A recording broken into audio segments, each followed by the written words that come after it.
ओम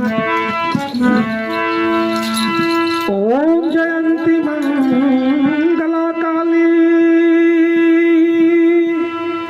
भद्रकाली कपालिनी दुर्गा क्षमा शिवा धात्री स्वाहा स्वधा नमस्तुते। माई राखली है अपने, माई राखली है अपने, अरे शरणवा में हो, अरे शरणवा में मनवा लागल बाट माई के चरणवा में मनवा लागल बाट माई के चरणवा में। माई राखली है अपने,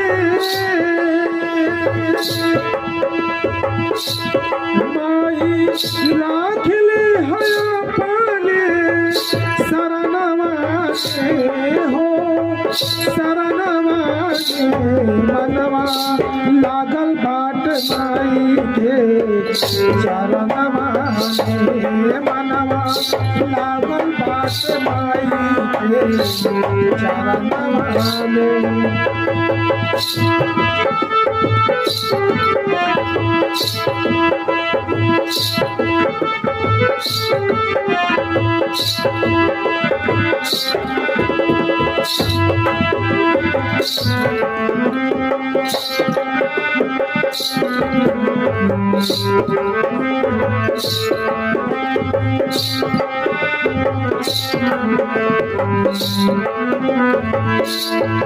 भक्त माई से फरियाद करता, कौन भानु कहता ए माई जेकर केहू नहीं होला, ए माई तू ही सहारा बारू कौन भानु।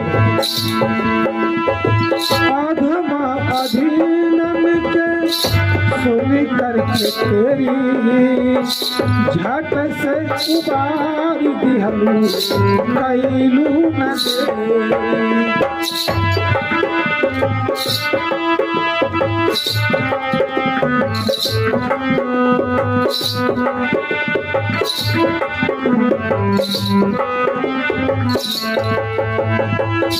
आधमा अधीनन के सुन करके तेरी माई, सुन करके तेरी झट से उबार दिहलू कैलू न तेरी। ओ बतिया लिखल बात दे दो पुरानवा में, बतिया लिखल बात दे दो पुरानवा में, बतिया लिखल बात दे दो पुरानवा में। ए माई राखली है अपने,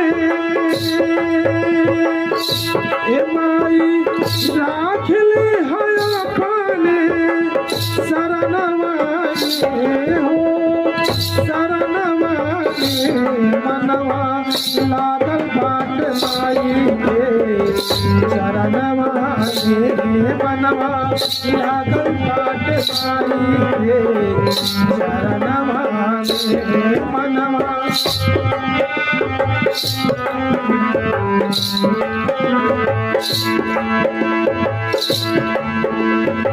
तुलसीदास जी ने रामायण में लिखे हैं, देवी पूज पर कमल तुम्हारे सुर नर मुनि सब होए सुखाए। हे माँ, माँ के चरण कमल को पाकर के देवता दानव मनुष्य सब लोग सुखी हो गए। कौन भाव जे करण केहू माई हो खेला सहैया, बन के पातवार माई बनलू खेवैया।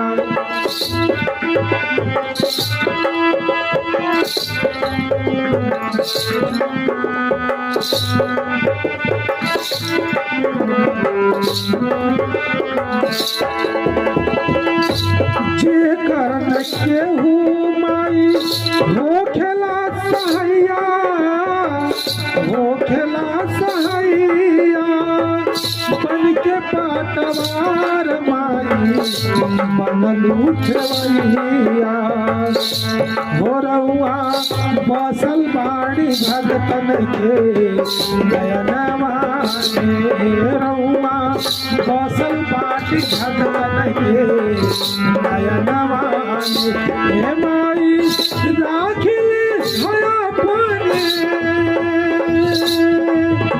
हे माई राखिले हया पानी शरणवा में हो शरणवा में मनवा लागल बाट माई के शरणवा में मनवा लागल बाट माई के शरणवा में मनवा लागल बाट माई के शरणवा में